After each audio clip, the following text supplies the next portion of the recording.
올해 1월 2일 윤석열 대통령은 증권 파생상품 개장식에 참석해 금융투자소득세 폐지를 추진하겠다고 밝혔습니다.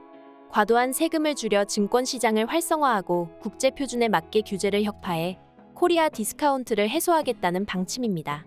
금투세 부과는 본래 문재인 정부 시절 자본시장 선진화 방안의 일환으로 추진되어 2023년 1월부터 시행될 예정이었으나 윤석열 정부 출범 이후 2025년까지 시행이 연기되었습니다. 그러다 올해 초 윤 대통령이 금투세 폐지를 공식화하면서 유예 대신 폐지 수순을 밟을 전망입니다. 여기서 금투세란 소득세의 일종으로 주식, 채권, 펀드, 파생상품 등 금융투자와 관련해 발생한 소득에 대해 과세하는 제도입니다. 국내 주식 투자로 얻은 연간 시세차익이 5천만 원을 넘거나 채권, 펀드, 파생상품 등 기타 금융투자 시세차익이 250만 원을 넘는 경우 수익의 20에서 25%에 대해 세금이 매겨집니다. 금융투자로 발생한 손실금액은 5년간 2월되어 소득금액에서 차감할 수 있습니다. 현재 주식 거래에 부과되는 세금은 두 가지 종류가 있습니다. 주식 양도소득세와 증권거래세입니다. 주식 양도소득세는 주식 매매를 통해 이익을 본 사람에게 적용되지만 증권거래세는 거래세의 일종으로 주식 매매를 한 모든 사람에게 부과됩니다. 주식 양도소득세는 상장 주식을 종목당 50억 원 이상 보유하고 있거나 특정 종목 지분율이 일정 수준을 넘을 경우 투자자를 대주주로 간주해 주식 거래에서 발생한 자본이득에 대해 과세합니다.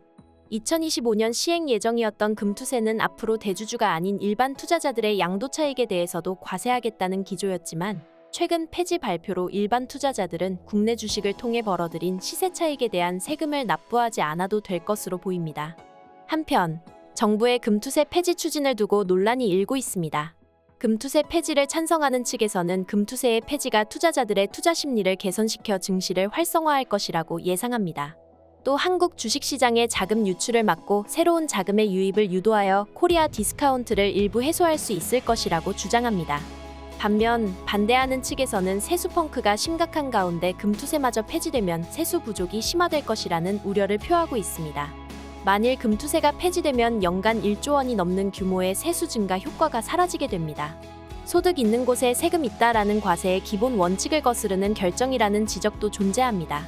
그리고 금투세 폐지는 1% 부자들을 위한 감세 정책이라는 점에서 공평과세 원칙을 위반한다는 비판도 제기됩니다.